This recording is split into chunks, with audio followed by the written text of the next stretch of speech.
Hello, I am Dr. Swastik and I welcome you to the crash course on ancient history. In this course, we are comprehensively covering the portion of ancient history demanded for UPSC, state PSCs, and other competitive exams. We are covering Stone Age, Indus Valley Civilization, Vedic Civilization, Buddhism and Jainism, Mauryan period, Gupta period, and post Gupta period. In our previous lessons, we have covered Stone Age, Indus Valley Civilization, Vedic Civilization, Buddhism and Jainism. In this lesson, we will discuss the Mauryan period.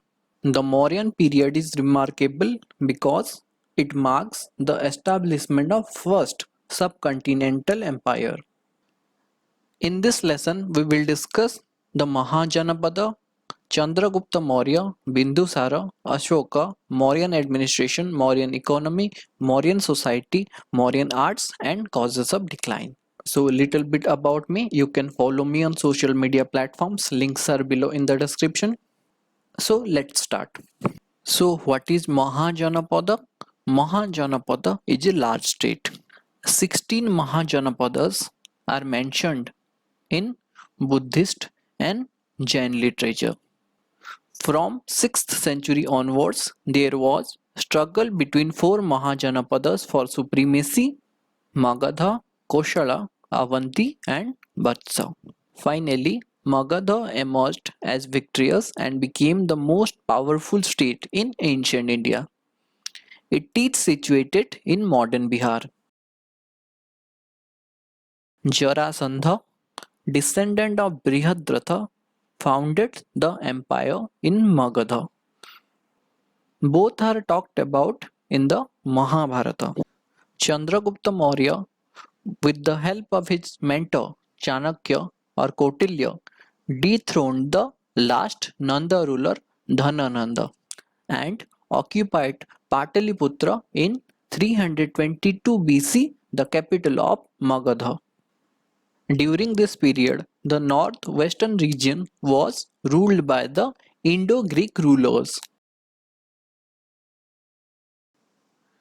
In 305 BC, Chandragupta defeated Seleucus Nicator, who surrendered vast territory including Herat, Kandahar, Baluchistan, and Kabul.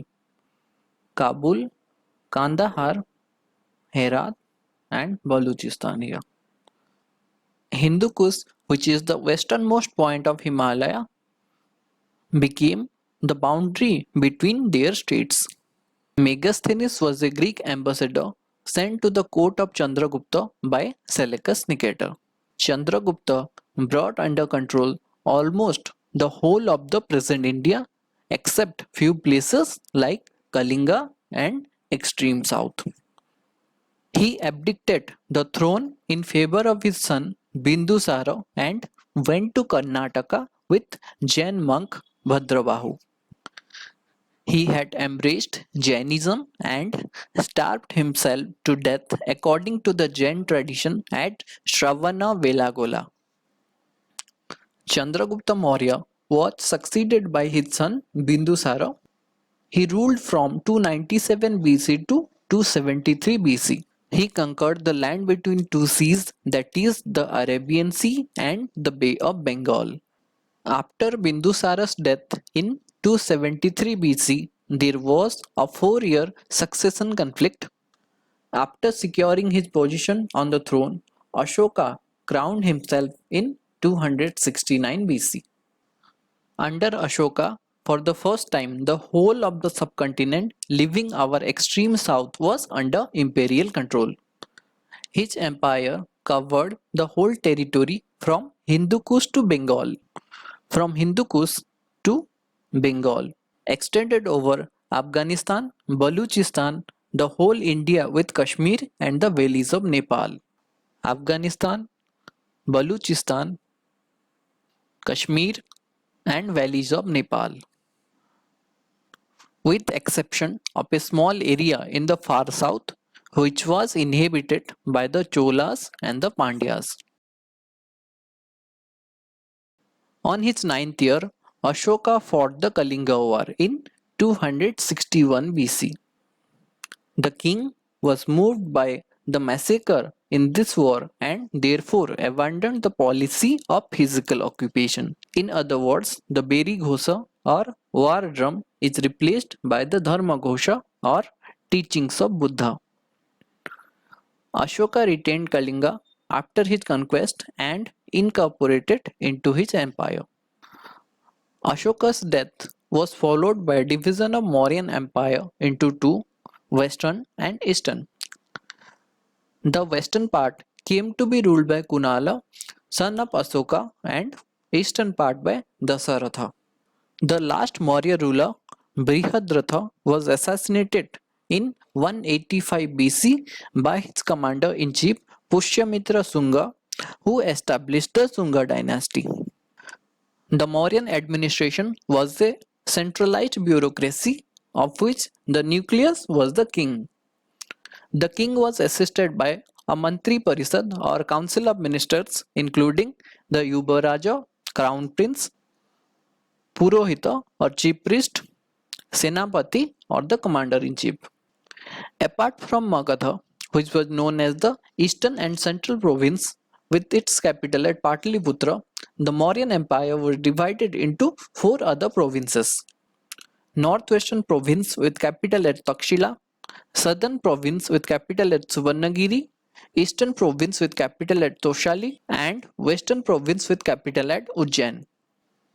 Coming to provincial administration, Rashtrapala or Kumara was the head of provincial administration. He was in charge of law, order, and collection of taxes for the center. He was assisted by Mahatmas or a council of ministers. Nagarak or city superintendent was in charge of the municipal administration. His duty was maintenance of law and order. According to Megasthenes, the Pataliputra was administered by 6 committees with 5 members each. Each committee was assigned a different subject. The committees are industrial arts, entertainment of foreigners, registration of births and deaths, trade and commerce, public sale of manufactured goods, and collection of taxes on articles sold. Mauryan maintained a huge army and a navy. According to Megasthenes, the administration of army was carried by a board of 30 officers divided into 6 committees, each consisting of 5 members. The committees are infantry, cavalry, elephants, chariots, navy, and transport. There is also mention of detectives in the Mauryan period. Coming to the Mauryan economy, the state controlled almost all the economic activities. Tax collected from peasants varied from 1/4 of the produce to 1/6 of the produce. The state also provided irrigation facilities and charged water taxes. Tolls were also levied on the commodities brought to the town for sale. The state enjoyed monopoly in mining, forest, salt, sale of liquor, and manufacture of arms. During Mauryan period, the punch-marked coins, mostly of silver, were common units of transactions. Coming to the Mauryan society, the society was not rigid on the Varna system.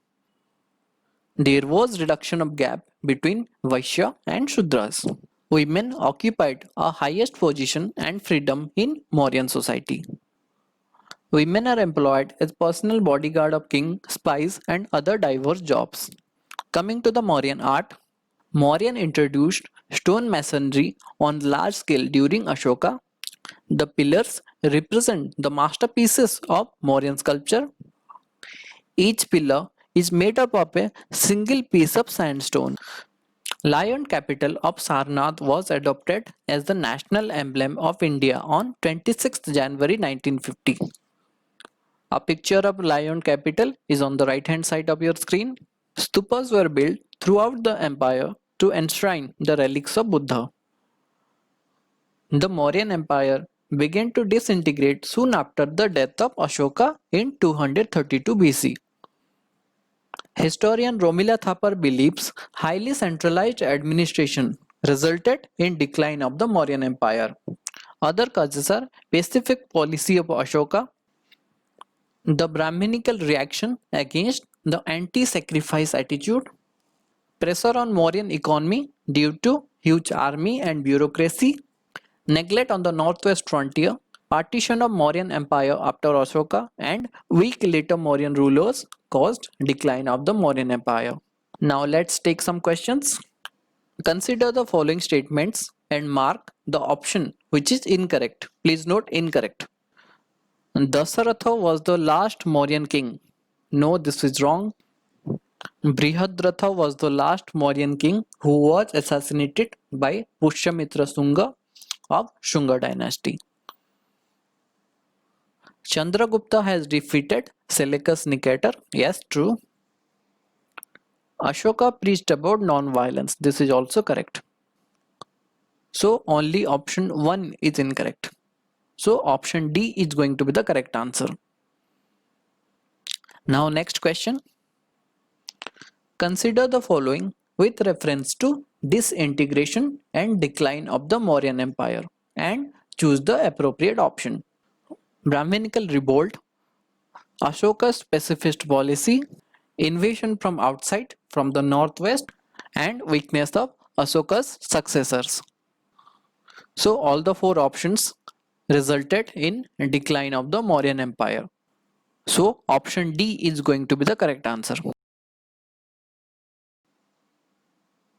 Now next question.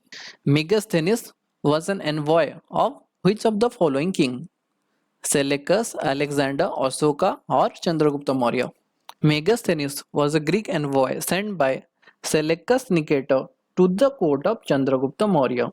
So do not confuse with the option D here. Option A is going to be the correct answer. Megasthenes was an envoy of Seleucus Nicator. So that's all for this lesson. Thank you and have a nice day.